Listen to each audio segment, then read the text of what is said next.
건강한 삶이라는 그런 컨셉을 우리만 그냥 잘 살고 즐기자는 게 아니라 알리고 공유하고자 하는 그런 이제 생각으로 건강인문학 포럼을 열게 되었고, 많은 그 청중들이 오셔서 뜻을 갖다 공감했으리라고 생각을 합니다.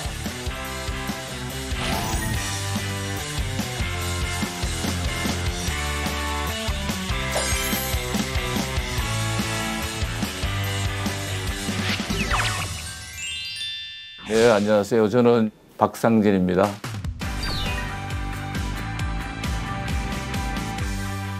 타이틀이 건강인문학이잖아요. 건강한 삶이라는 것은 그냥 단순히 신체적으로만 건강하다고 거기서 삶이 건강한 게 아니고, 이제 정신적으로 또 사회적으로 이렇게 같이 동시에 우리가 그걸 돌봐야 되거든요, 우리 삶을. 그러다 보니까 사회하고 좀 소통하고자 하는 그런 주제들을 많은 분들에게 이렇게 전달을 해서 우리의 컨셉을 더 많이 알리고자 합니다. 자, 그럼 지금부터 사단법인 건강인문학 포럼 콘서트를 시작하겠습니다. 우리 주제 행복의 역사. 되게 지금 그리스 고전에서 가지고 오는데요. 그때 거기가 현재 여기에서도 통용된다는 그런 메시지를 담고 있는 그런 그리스 신화와 로마 신화의 열풍을 일으킨 지역이 아닌가 싶은데요. 서울대학교 중앙도서관에서 가장 많이 읽히는 책을 그리스 고전으로 만든 장본인이자 서양 고전학뿐만 아니라 인문학, 철학, 문학, 수사학 넘나드는 우리에게 행복의 역사를 들려줄 겁니다. 자, 김원 교수님 큰 박수로 맞이하겠습니다.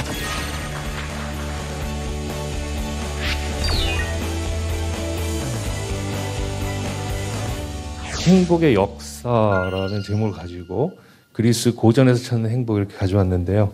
제목은 행복의 역사라고 했지만 정확하게 말하자면 행복에 관한 사람들의 생각과 말의 역사다라고 할 수 있고요. 그중에서 제가 전공했던 그리스 부분을 얘기해 보도록 하겠습니다. 플라톤의 국가부터 시작해 보도록 하죠. 플라톤의 국가의 주인공은 이제 소크라테스로 나오게 되고, 소크라테스가 자신의 동료들과 함께 대화를 나누는 내용이 있는데, 큰 주제의 물음은 정의란 무엇인가 라는 주제죠. 그리고 거기에 대해서 어떻게 하면 행복할 수 있는가라는 숨겨진 질문이 또 있다고 생각할 수 있습니다.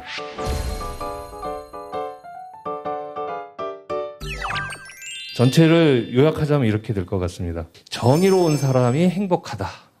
정의로운 사람은 비록 오해를 받고 고통을 당할 수도 있지만 언제나 영혼의 균형을 잡고 평안을 누리며 결국 사람들의 존경을 받고 행복한 삶을 살 수 있다. 행복하다는 것, 거기에 접근해 갈 수 있는 가장 중요한 키워드로 정의라는 걸 놓았는데, 여기에서 행복이라는 말은 그리스 말로 여러 가지로 표현이 되곤 있는데요. 가장 대표적인 게 에우다이모니아라는 표현이 있습니다. 앞에 있는 에우가 좋다는 뜻이고, 뒤에 다이모니, 영성, 정신, 신령함 이런 건데요. 좋은 영향을 받아서 정신이 건강하다는 쪽으로 갑니다. 그에 반해서 오블로스나 마카리아, 에우티키아 이런 쪽은 어떤 제복과 관련이 있고 물질적인 속성이 좀 강한 편이긴 합니다. 즉 행복이 개인적인 차원에서만 머문다면 진정한 행복이 있을 수 없다. 이것이 플라톤의 통찰이고 그리스인들이 함께 공유했으며 로마, 서양까지 이어진 것이고 우리도 거기에 공감하는 바가 아닌가 싶습니다. 각각이 제 역할을 다하면 그것이 정의로운 것이다. 이렇게 얘기를 하는데, 플라톤은 마음, 정신, 이걸 이제 영혼이라고 표현을 했는데요. 영혼이 세 가지로 구성되어 있다고 얘기를 합니다. 머리 쪽에 이성이란 부분이 있고, 그 이성이 제 기능을 다하면 지혜의 미덕이 발휘된다고 얘기를 합니다. 그리고 가슴에는 기계라는 그 영혼의 마음의 부분이 있는데, 이게 제 기능을 다하면 용기 있는 사람이 된다고 얘기를 합니다. 그리고 배가 좀 문제인데요. 배에는 욕망이라는 부분이 있는데, 욕망이 제 기능을 다하면 욕망을 채우기 위해서 열심히 성실히 일을 하겠죠. 그런데 성실히 일하는 것이 과하게 되면 과욕과 탐욕이 됩니다. 따라서 적절한 수준에서 욕망을 누를 때 진정한 의미의 성실과 열심이 나온다. 그래서 플라톤은 이걸 절제의 미덕이라고 얘기를 했습니다. 거기에 더해서 사회적으로는 어떻게 해야 그러면 정의로운 사회가 되느냐. 여기에서 어떤 사람은 지혜가 뛰어나고 어떤 사람은 특별히 용기가 뛰어나고 어떤 사람은 절제가 뛰어나게 되는데, 지혜가 뛰어난 사람이 전 사회를 이끌어 나가는 통치자가 되고 용기가 강한 사람이 수호자, 즉 군인이나 소방관이나 경찰관이 되고, 절제력이 뛰어나서 열심히 일하는 사람이 생산자가 돼서 각자가 제 역할을 다하면 그 사회가 정의롭게 돌아갈 수 있다. 이렇게 결론을 냅니다. 이런 정의로운 사람과 정의로운 사회가 결국 행복의 가장 기본적인 조건이 된다는 얘기죠.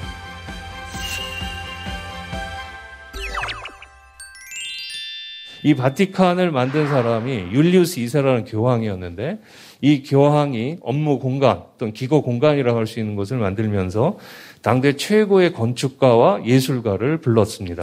브라만테라고 하는 건축가에게 전체 설계를 맡기고 라파엘로와 미켈란젤로에게 내부 인테리어를 맡겼는데, 그중에 라파엘로의 방 중에 스탠자 델라 세냐투라, 서명의 방, 다른 말로 하면 결제하는 방이라고 할 수 있죠. 이 결제하는 방이 상당히 유명합니다. 남쪽에 보면 4가지 덕이 그려있는 부분이 있습니다. 거기에 보면 새 여신이 그려져 있고, 그 가운데 그려진 여신이 지혜를 상징합니다. 거울을 보면서 자기를 성찰한다는 의미, 그리고 나무가지를 들고 갑옷을 입고 있는 여신이 있죠. 이게 용기를 뜻한다고 합니다. 고삐를 잡아당기는 여신인데 이게 절제 미덕을 얘기한다고 그러죠. 그리고 천장에 보면은 정의의 여신이 그려져 있습니다. 거기에 뭐라고 써 있냐면 이우스 숨 우니쿠 있게 트리부이트라는 라틴어로 써 있는데, 각자에게 적절한 몫을 나누어준다. 교황에게 라파엘로가 이렇게 얘기하는 거죠. 교황님께서는 이 4가지 미덕을 갖추셨는지 한번 되돌아보십시오. 그 4가지 덕이 그 국가에서 말했던 4가지 덕과 통하죠. 그리스의 철학자의 얘기가 서양 역사에 면면이 흐른다는 걸 알 수 있고, 이렇게 갖추었을 때 전체적으로 정의로운 판단을 내릴 수가 있고, 정의로운 판단은 사람들을 행복하게 할 수 있다. 이런 말을 얘기할 수 있습니다.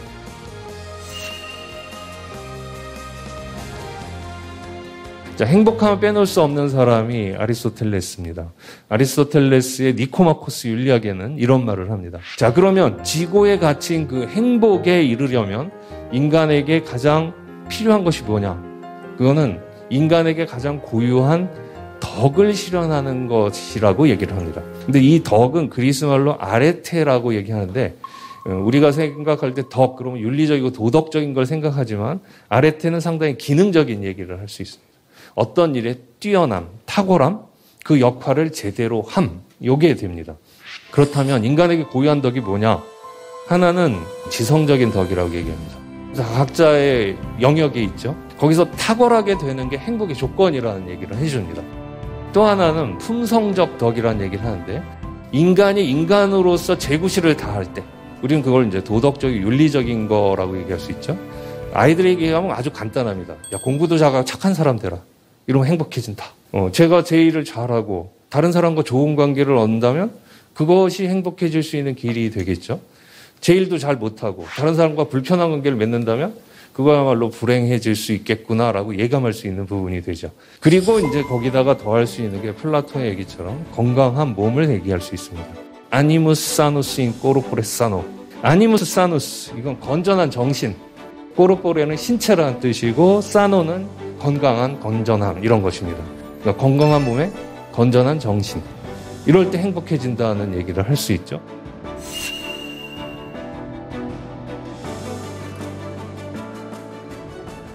자, 그런데 좀 문제가 이제 생깁니다. 아리스토텔레스는 여러 가지 얘기를 하면서 덕을 갖추고 훌륭한 인품을 갖춘 그런 고귀한 사람을 스푸다이오스한 사람이라고 부릅니다.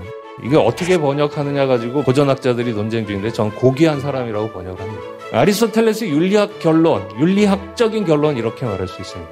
덕을 갖추고 실천을 통해 탁월성을 실현하는 이런 고귀한 사람, 스푸다이오스한 사람은 행복하다는 겁니다. 윤리학이 개인적 차원이라고 한다면 사회적 차원으로 넘어갈 때 인간이 어떤 존재냐? 그럼 다시 묻습니다. 그러면서 인간은 혼자선 못 살고 정치 공동체, 폴리스라고 할 수 있는데 폴리스 안에서 살 수밖에 없다는 거죠. 무인도에 가서 혼자 행복할 수 없다는 것, 이런 얘기를 하죠. 그런 점에서 폴리티콘 존, 정치적 동물이라는 얘기를 합니다. 아리스토텔레스의 윤리학적 결론은 정치학적으로 확장시키면 어떻게 되냐. 인간의 조음들 중에 가장 큰 조음인 행복은 궁극적으로 정치 공동체 안에서 규정될 수밖에 없다. 왜냐? 인간은 혼자 사는 동물이 아니라 폴리스를 이루고 사는 동물. 이걸 이제 정치적 동물이라고 번역을 하는데 사실은 폴리스적 동물, 즉 공동체 안에서 살 수밖에 없는 동물이라는 뜻입니다.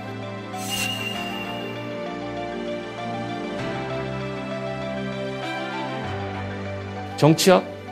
권력을 잡기 위한 어떤 노하우 아니야? 이렇게 얘기하는데 그거는 폴리티크의 일부분이라고 할 수 있겠죠. 궁극적인 그리고 굉장히 큰 범위 내에서는 같이 더불어 잘 살아가는 기술 이렇게 볼 수 있습니다. 그럼 정치학의 목적은 뭐냐? 한 사람 한 사람의 시민들을 고귀한 사람으로 만들어서 개인적으로는 물론 공동체의 구성원으로서의 역할에 충실해서 덕을 실현하고 행복한 국가를 이루는 것이 정치학의 궁극적인 목적이 되는 거죠. 근데 이제 고민이 있습니다. 정말 정의롭고 나 잘 살고 다른 사람하고 좋은 관계 맺고 그럼 행복할까? 아리스토텔레스 똑같이 고민했습니다. 아리스토텔레스가 주목했던 게 뭐냐면 자기가 공부하고 살아가던 아테네에서 매년 공연되던 비극 작품이었습니다. 이 비극 공연대 이게 그리스 아테네에선 최고의 축제였거든요. 자, 그런데 거기를 가만 보니까 비극 무대에서 벌어지는 사건들 그리고 그 속에 있는 주인공들을 잘 주목해 보니까 어떤 모습이 포착이 되냐면 덕을 갖춘 고귀한 사람, 즉 스푸다이오스한 사람들이 잘 성공하는 것 같다가 결국 자신도 어쩔 수 없는 어떤 운명의 한계에 부딪혀서 파멸하는 이야기를 다루고 있는 거예요. 그걸 보면서 사람들이 막 애통해하고 연민과 공포를 느끼면서 소위 말하는 카타르시스를 느끼고 있었던 거예요. 자, 아리스토텔레스는 바로 덕을 갖춘 그런 고귀한 자가 행복을 누리면서 그런 시민들이 모여 사는 행복한 나라를 꿈꾸면서 윤리학과 정치학의 태제를 내세웠는데 그것과 정면으로 배치되는 비극이 아테네를 매료시키고 있었던 거예요. 그걸 보고 깜짝 놀란 거죠. 아, 저럴 수 있는데 내 얘기는 탁상공론이 아닐까? 공허한 이상주의자의 꿈이 아닐까? 이런 고민을 하죠. 덕을 갖춘 고귀한 사람의 불행, 파멸 이것을 외면하지 않고 똑바로 직시한 겁니다. 그 직시하는 비극을 탐구하면서 아리스토텔레스는 아, 인생이 이런 거구나 하고 인생의 새로운 비밀에 직면하게 됐다는 거죠.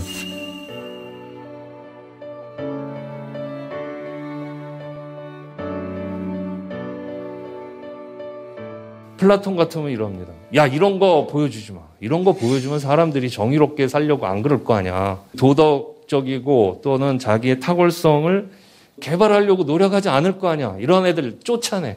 소위 말하는 시인 추방론을 주장하죠.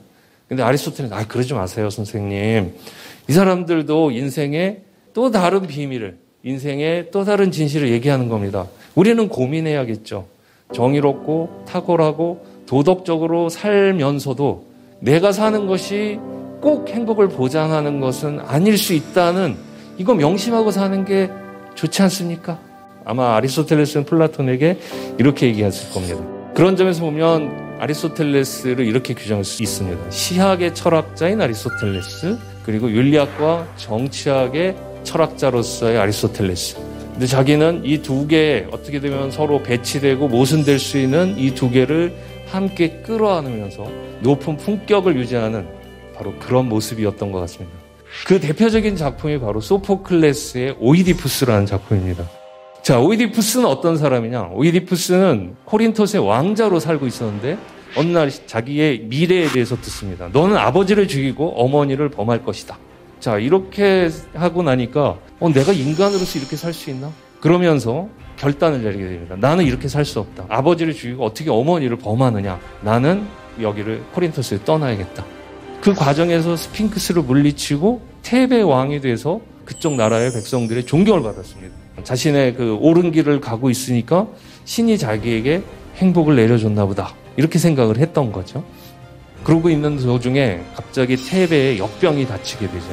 그래서 사람들이 막 죽어가니까 그 원인을 추적하고 해결해 나가야 하는 임무를 맡게 됩니다. 해결 방법이 뭐였냐면 오이디푸스가 왕이 되기 전에 왕이었던 라이오스를 죽인 자를 색출해서 그를 처단해야만 이 도시가 질병으로부터 해방될 수 있다.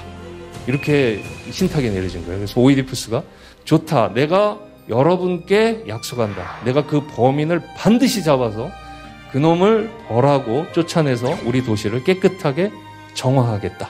자, 그런데 수사를 하다 보니까 알고 보니 자신은 테베에서 태어났던 왕자였던 거예요. 그런데 아버지를 죽이고 어머니를 범한다는 그 사실이 그의 부모에게 알려지자 그 부모가 얘를 버렸던 거죠.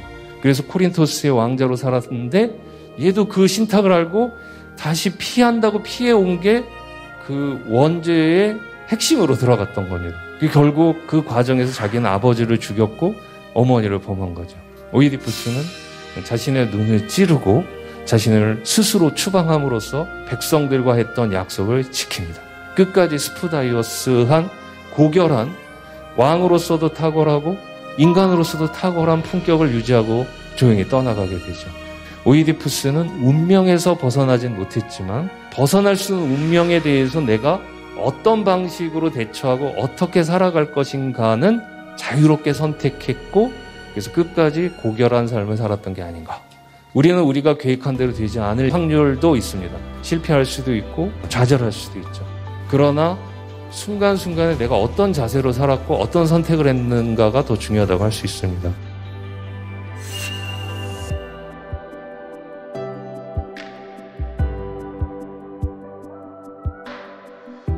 인간은 과연 행복해질 수 있을까라는 질문을 던지고 행복하려고 노력하는 그 과정 자체가 이미 행복하다. 뭐 이런 얘기를 할 수 있을 것 같습니다. 그 헤로도토스의 역사, 인간의 행복이 한 곳에 머물지 않는다는 것을 나는 잘 알고 있다. 어떤 사람이 행복한 것 같지만 어느 순간 몰락한 것 같은데 다시 행복의 길로 간다는 거죠. 국가적으로도 마찬가지랍니다. 예전에 강성했던 수많은 도시들이 지금은 미약해졌고 나의 시대의 강성한 도시들이 예전에는 미약했었다. 지금 잘 나가는 애들 꼬꾸라질 수 있고 지금 고통받는 자 일어설 수 있다. 그게 인생이다. 자, 가장 유명한 일화가 있죠. 아테네의 지혜로운 정치인인 솔론이 지금의 튀르키예에 있는 리디아의 왕 크로이소스를 찾아가게 되죠. 크로이소스는 그리스에서 온 현자 앞에 자신의 행복을 뻐겨대고 싶었습니다.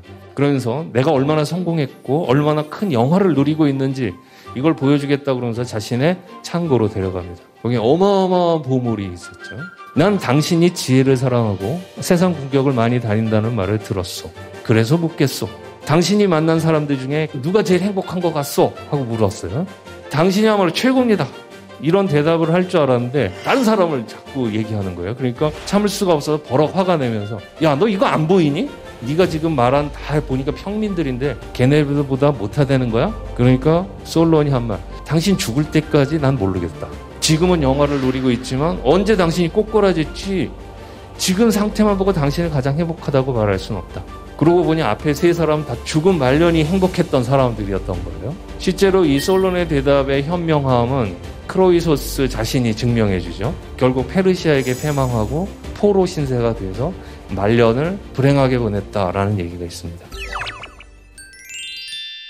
행복한 삶을 위한 그리스인들의 지혜를 지금까지 제가 살펴본 걸 통해서 몇 가지 정리하면 이렇게 될 것 같습니다.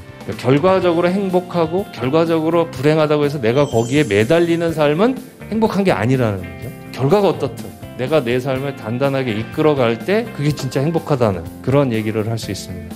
자, 그래서 결론적으로는 현재의 성공에 도취되어 오만하지 않고 탐욕에 물들지 않는 겸손하고 절대된 삶을 요구하는 것 같습니다. 지금 그림에서 보여드린 게 바로 그런 걸 주장했던 디오게네스라는 철학자의 이야기이기도 합니다. 여기까지 저희가 준비한 내용 정리하도록 하겠습니다. 감사합니다.